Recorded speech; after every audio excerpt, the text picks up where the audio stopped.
జై తెలంగాణ. ఇప్పుడు ఒక పెద్ద సమస్య ఉంది. ఎందుకంటే ఇంతమంది మాట్లాడిన తర్వాత మాట్లాడాలంటే ఏం లేదు, వాస్తవం చెప్పాలంటే. ఇక కాకపోతే మరి ఇక మైక్ ఇచ్చిండ్రు కాబట్టి తప్పదు. అందుకని ఇటువంటి మీటింగ్లకు పోయినప్పుడు ముందే నా బిడ్డని అడుగుతా, నేను ఏం మాట్లాడాలని. అడిగినప్పుడు నా బిడ్డ ఏం చెప్పిందంటే, ఫస్ట్ మాట్లాడేదంటేనేమో చాలామంది పెద్ద పెద్ద వక్తలు ఉన్నారు, నాకేం లేదని చెప్పి సప్పుడే కూర్చో అన్నది. మధ్యలో మాట్లాడేది ఉంటే నాకంటే ముందు మాట్లాడిన మా సత్యవతక్క మంచిగా మాట్లాడింది, నా తర్వాత మా హరీష్ అన్న మాట్లాడతాడు, ఇంకా బాగా మాట్లాడతాడు, కాబట్టి నాకు చెప్పేందుకు ఏం లేని సప్పుడే కూర్చోను. మరి ఆఖరికి మాట్లాడేటట్టుంటే ఏం చేయాలని నేను అన్నా. నేను చెప్పాలనుకున్నంత వాళ్ళు చెప్పేసారు, నాకేం లేదు అని చెప్పి సప్పుడెక్క రమ్మని చెప్పింది. ఇలా నా బిడ్డ అమెరికా పోతుంది రాత్రి, కాబట్టి పోయి కలవాలి, ఎక్కువసేపు తీసుకోను, కేవలం ఒక 5 నిమిషాలు. ముందుగా పెద్దలు గౌరవనీయులు శాసన మండలిలో ప్రతిపక్ష నాయకులు కేసీఆర్ గారికి 2001వ సంవత్సరం నుంచి ఈ రోజు దాకా ఒక సోదరుడిగా అండగా ఉన్న పెద్దలు గౌరవనీయులు మస్సునాచారి గారికి, గౌరవనీయులైన మరి పెద్దలు మాజీ మంత్రివర్యులు మస్సునాచారి గారితో పాటు ఆనాడు పార్టీ వ్యవస్థాపకుల్లో ఒకరు, ఈరోజు ఇప్పటిదాకా అద్భుతంగా ఉద్విగ్నంగా మిమ్మల్ని అందరినీ కూడా మరి ఒక ట్రాన్స్లోకి తీసుకునే విధంగా ప్రసంగించిన గౌరవనీయులు పెద్దలు మాజీ మంత్రివర్యులు హరీష్ రావు గారు, కౌన్సిల్లో డిప్యూటీ చైర్మన్ పెద్దలు బండా ప్రకాష్ గారు, మా అక్క ఇప్పుడే ఒక్కసారి నిరాహార దీక్ష సందర్భంగా జరిగిన ఆనాటి పరిస్థితులను మా అందరికీ గుర్తు చేసిన శ్రీమతి సవితా ఇంద్రారెడ్డి గారు, మా అన్నగారు పెద్దలు मोहम्मद महमूद अली गारू, आप भी आजकल ज़बरदस्त तकरीर कर रहे हैं, आप पूरा मूड में आ गए, रिवेंज रेड्डी बोल दिया आज पहली बार. అట్లాగే గౌరవనీయులైన పెద్దలు అన్నగారు పొన్నాల లక్ష్మయ్య గారు, మా శ్రీనివాస్ గౌడ్ అన్న, సునీతక్క, సత్యవతక్క, గోపాల్ అన్న, మా కొప్పుల ఈశ్వరన్న, కర్ణె ప్రభాకర్ అన్న, ప్రశాంత్ అన్న, యాదన్న, రవన్న, వెనక కూర్చున్న మా ఎమ్మెల్యేలు, మా మాజీ ఎమ్మెల్యేలు, జర పేర్లు ఎవరో చెప్పలేదు ఏమనుకోకుర్రి, అందరికీ వేదిక ముందున్న మా అన్నదమ్ములకు, ఆడబిడ్డలకు, పాత్రికేయ మిత్రులకు పేరు పేరున హృదయపూర్వకంగా నమస్కారం. మాట్లాడిన ప్రతి వక్త, ప్రతి నాయకుడు ఒక మాట అన్నారు, ఇబ్బంది ఏదో ఉన్నది అని. కానీ ఒక్కసారి దయచేసి నేను మిమ్మల్ని ప్రార్థిస్తున్నా, ఇబ్బంది నిజంగా ఏమున్నది మనకు? కేసీఆర్ గారు 2001లో పార్టీ పెట్టినప్పుడు ఆ రోజు ఉండే ఇబ్బందులతో పోలిస్తే ఈరోజు మనం కూర్చున్న ప్లాట్ఫామ్లో ఈరోజు మనం ఉన్న పరిస్థితులు ఏమి ఇబ్బంది?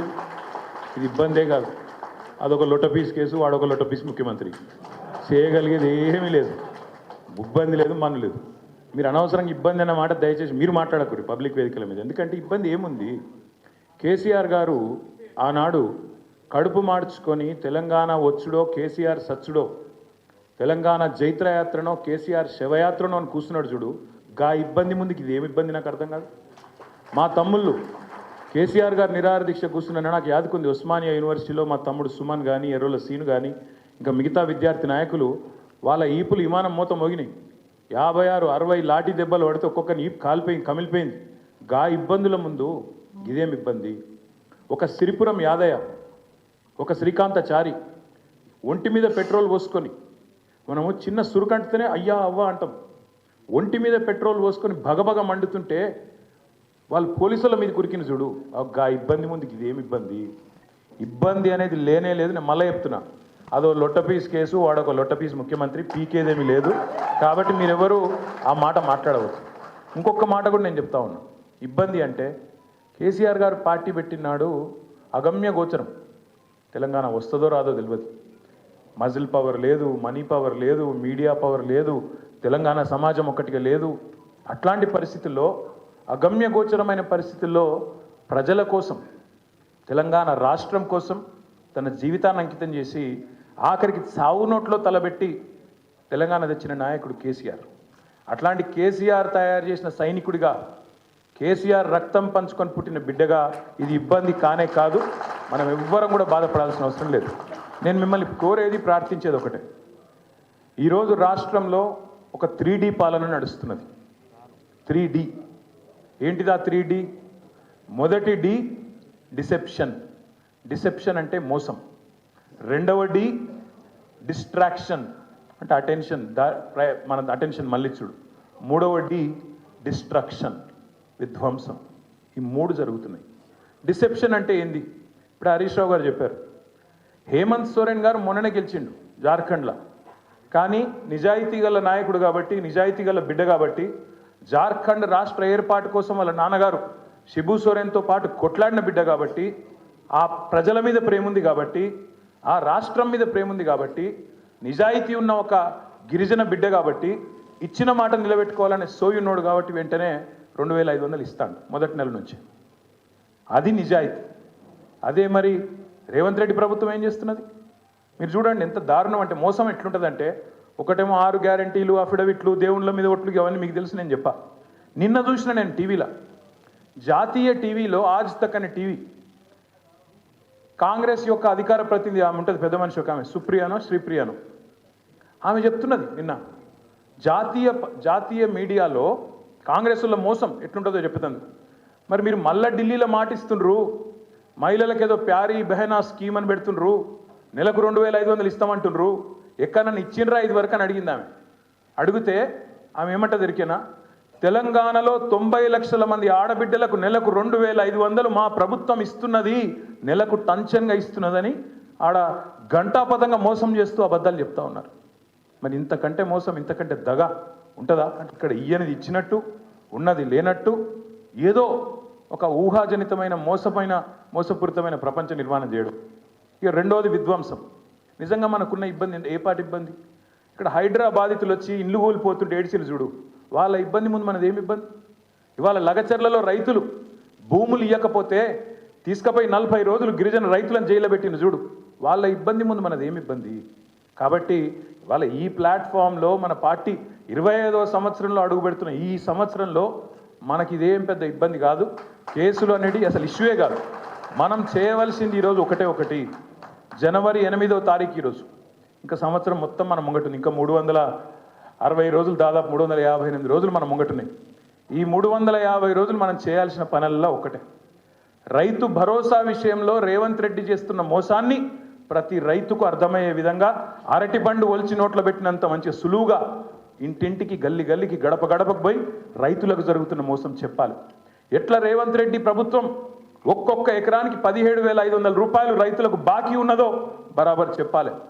2 సార్లు అసలు రేవంత్ రెడ్డి ప్రభుత్వం వచ్చిన తర్వాత ₹1 కూడా రైతు బంధు ఇయ్యలే, ఒక్క పైసా కూడా ఇయ్యలే. అది వరకు హరీష్ రావు గారు ఫైనాన్స్ మినిస్టర్గా మొత్తం మనం పైసా కూడబెట్టి ఎన్నికలకు ముందు రైతు బంధు వేద్దామని చెప్పి 7,600 మనం ఖజానాలో పెడితే ఉత్తరం రాసి ఆపిండు రేవంత్ రెడ్డి. ఎలక్షన్ కమిషన్కు ఉత్తరం రాసిండు, రైతు బంధు ఇస్తే ఓట్లు ప్రభావితం అయితే ఇయ్యద్దు అని. అప్పుడు ఎలక్షన్ కమిషన్ ఆపింది.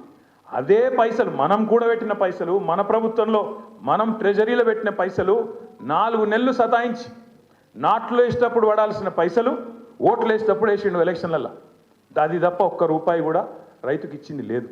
ఇక రుణమాఫీ విషయం మీకు తెలుసు. రుణమాఫీ అంత మోసం.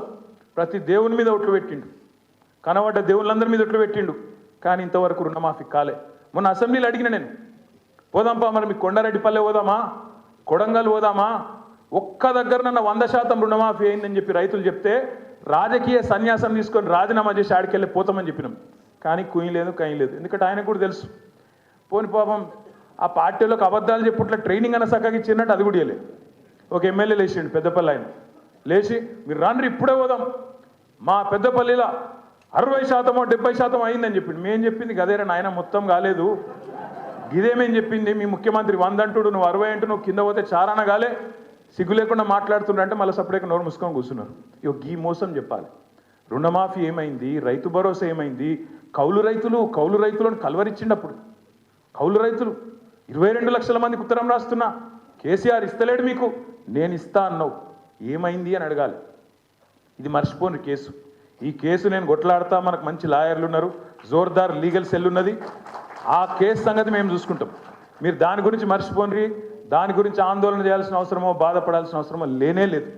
మీరు చేయవలసింది, మనం చేయవలసింది బీఆర్ఎస్ పార్టీగా తెలంగాణ ప్రజలకు ఒక రక్షణ కవచంలాగా నిలబడి ఈ సంవత్సరం మొత్తం ఈ మోసపూరిత కాంగ్రెస్ ప్రభుత్వం యొక్క భరతం పట్టే విధంగా ముందుకు పోదాం. కౌలు రైతుల గురించి మాట్లాడదాం, రైతు కూలీల గురించి మాట్లాడదాం, రైతన్నలకు జరుగుతున్న మోసం, రైతు భరోసా విషయంలో 15,000 అని చెప్పి వరంగల్లో రైతు డిక్లరేషన్ అని చెప్పి నువ్వు చెప్తే నమ్ముతలేరని చెప్పి రాహుల్ గాంధీని తీసుకొచ్చి, ప్రియాంక గాంధీని తీసుకొచ్చి వాళ్ళ నోటంబడ కూడా అబద్ధాలు చెప్పించి ఇవాళ గొంతు కోసినావు కదా రైతులది, దాని గురించి మాట్లాడదాం. ఉద్యోగస్తులకు ఇవాళ భూమితోని సంబంధం కట్ చేస్తున్నావు. ఉద్యోగస్తుడైతే ఆయన కట్ చేయన్న వెంటనే రైతు బంధు. ఆయన మరి రైతు బిడ్డ కాదా? రైతు బిడ్డకు రైతుతోని భూమితో సంబంధం కట్ చేస్తావా? వాళ్ళ అమ్మనో నాయననో చేస్తున్నారు వ్యవసాయం, నీకేం నచ్చింది కట్ చేస్తా అంటాడు. రుణమాఫీ ఇవాళ ఎక్కడ కూడా ఏ ఊరికన్నా పోదాం, చారాననో 30 పైసలు అయింది, ఇంకా 70 పైసలు బాకీ ఉన్నాడు, చేస్తలేడు. అందులో కూడా మళ్ళీ కటింగ్లు పెడుతున్నాడు. ఉద్యోగులకు పిఆర్సీ లేదు. ఇప్పుడే నేను చూసిన ఇక్కడికి వచ్చినప్పుడు నేను హరీష్ రావు గారు ఒక ఏఎస్ఐ మహబూబ్నారాయణ, ఆయన పేరేందో సాదిక్ ఖాన్ ఏదో ఉంది, ఖాన్ సాబ్ సాదిక్ అలీ, ఆయన ఇప్పుడే ఒక వీడియో పెట్టిండు. పాపం రిటైర్ అయిందట, 8 నెలలు అయిందట, బుడ్డ పైస వస్తలేదు, పెన్షన్ వస్తలేదు, సత్యపిక్తున్నా, నేను పోతున్నా, రేవంత్ రెడ్డికి వీడియో పెడుతున్నా అని చెప్పి ఆత్మహత్య చేసుకుంటున్నాను ఇప్పుడే వీడియో పెట్టిండు. ఒక ఇట్లాంటి పరిస్థితి అది ఇలా పెన్షనర్ల పరిస్థితి గది, ఉద్యోగుల పరిస్థితి గిది. మళ్ళా ఇవాళ అన్నీ ఉండగానట మీదికెళ్ళి ఒక్క అమలు చేసింది లేదు ఒక్క హామీ. ఇప్పుడు హరీష్ రావు గారు ఒక మంచి మాట చెప్పినారు, అప్పులు అప్పులు అప్పులు అని తప్పుడు కూతలు కూర్చిండు. ఒక గది చెప్దాం. అప్పుల పేరిట చేసిన తప్పుడు ప్రచారం ఆనాడు మేడిగడ్డకు పర్రె పడ్డది అన్నాడు. మేడిగడ్డకు పర్రె నేను మొన్న చెప్పినా మళ్ళీ చెప్తున్నా. మేడిగడ్డ ఈరోజు ఒక పెద్ద భూకంపం వస్తే కూడా తట్టుకొని బ్రహ్మాండంగా నిలబడ్డది. 28 లక్షల క్యూసెక్కుల వరద వస్తే కూడా తట్టుకొని నిలబడ్డది. ఇవాళ పడ్డది పర్రె మేడిగడ్డకు కాదు, నీ పుర్రెకు పడ్డది. నీకు బుద్ధి లేదు, నీకు ప్రభుత్వం నడుపుడు చేతనైతే లేదు, దాన్ని రిపేర్ చేసి యాసంగికి నీళ్ళు ఇచ్చే తెలివి లేదు. దాని మీద మాట్లాడదాం. యాసంగి పంటకు రైతులకు చివరికి అటు కిందికి కోదాడకు, సూర్యాపేటకు, తుంగతుర్తికి, మా డోర్నకల్కు అక్కడికి నీళ్ళు వస్తలేవన్న మాట గది మాట్లాడదాం. అంతేగాని ఈ కేసు దీని గురించి ఏందో ఆందోళన, దీని గురించి ఇబ్బంది ఏమీ లేదు. బ్రహ్మాండంగా కొట్లాడదాం, సుప్రీంకోర్టుకు పోదాం, ఇంకో కోర్టుకు పోదాం. మనం తప్పు చేయలేదు. తప్పు చేయనప్పుడు ఎవ్వడికి భయపడే అవసరం లేదు. బరాబర్ న్యాయ పోరాటం చేద్దాం. హైదరాబాద్ ప్రతిష్ట పెంచడానికి, తెలంగాణ ప్రతిష్ట అంతర్జాతీయంగా ఇనుమడింపజేయడానికి ప్రయత్నం చేసినాం తప్ప ఒక రూపాయో అర పైసనో ఇందులో అవినీతి లేనే లేదు. కాబట్టి ఎవ్వరు ఏమన్నా మీరు పట్టించుకునే అక్కర్లేదు. మనం చేయాల్సిన పోరాటం రైతుల గురించి, 4000 పెన్షన్ల కోసం ఎదురు చూస్తున్న అవ్వ తాతల గురించి, అదేవిధంగా తులం బంగారం ఇస్తానని చెప్తే నమ్మి ఓటేసిన ఆడబిడ్డల కోసం, అదేవిధంగా 2500 మహాలక్ష్మి అని చెప్తే కొంతమంది తల్లులు ఎవరైతే మోసపోయినారో వాళ్ళ గురించి మాట్లాడదాం. ఈ సంవత్సరం మొత్తం ఆ పని చేద్దాం. తప్పకుండా కేసీఆర్ గారు చాలా స్పష్టమైన ఆలోచనతో ఉన్నారు. ఈ సంవత్సరం మనం కొత్త కమిటీలు కూడా వేసుకోవాల్సిన అవసరం ఉంది. సభ్యత్వ నమోదు, కొత్త కమిటీలు, బూత్ కమిటీ నుంచి మొదలు పెడితే గ్రామ కమిటీ, వార్డు కమిటీ, మండల కమిటీ, పట్టణ కమిటీ, జిల్లా కమిటీ, నియోజకవర్గ కమిటీ, అదేవిధంగా రాష్ట్ర కమిటీతో పాటు కొత్త అధ్యక్షుని కూడా ఈ సంవత్సరమే మనం ఎంపిక చేసుకోవాల్సి ఉంది. ఆ పని చేద్దాం. కార్యకర్తలకు శిక్షణా శిబిరాలు పెట్టుకుందాం. ఇప్పటిదాకా ఇంతమంది నాయకులు మాట్లాడిన మాటల్లో అన్ని విషయాలు అందరికి తెలియకపోవచ్చు. ఇదే కార్యక్రమాన్ని ప్రతి జిల్లాకు పోదాం. 32 జిల్లాల్లో పార్టీ ఆఫీసులు ఉన్నాయి, వాటిని యాక్టివేట్ చేద్దాం. మీరు హైదరాబాద్కి వచ్చుడు కాదు, మేమే మీ కాడికి వస్తాం. జిల్లాలోనే శిక్షణ కార్యక్రమాలు పెట్టుకుందాం బ్రహ్మాండంగా, అందరం కూడా కలిసి కట్టుగా. హరీష్ రావు గారు ఒక గొప్ప మాట చెప్పినారు. ఏమన్నారు? ఇది ఒక కుటుంబం, 60 లక్షల కుటుంబ సభ్యులున్న కుటుంబం బీఆర్ఎస్ పార్టీ.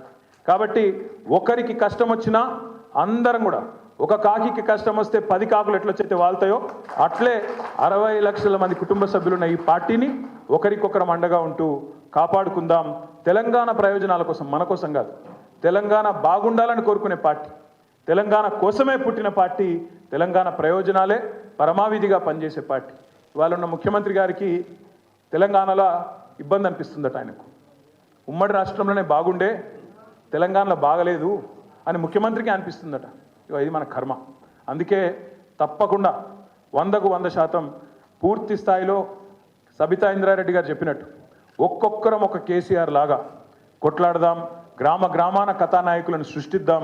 అద్భుతంగా ఈ సంవత్సరం పోరాట నామ సంవత్సరంగా ముందుకు పోదామని చెప్పి తెలియజేసుకుంటూ మళ్ళొక్కసారి మీ అందరికీ హృదయపూర్వకంగా ధన్యవాదాలు, నమస్కారాలు. జై తెలంగాణ, జై కేసీఆర్. Thank you.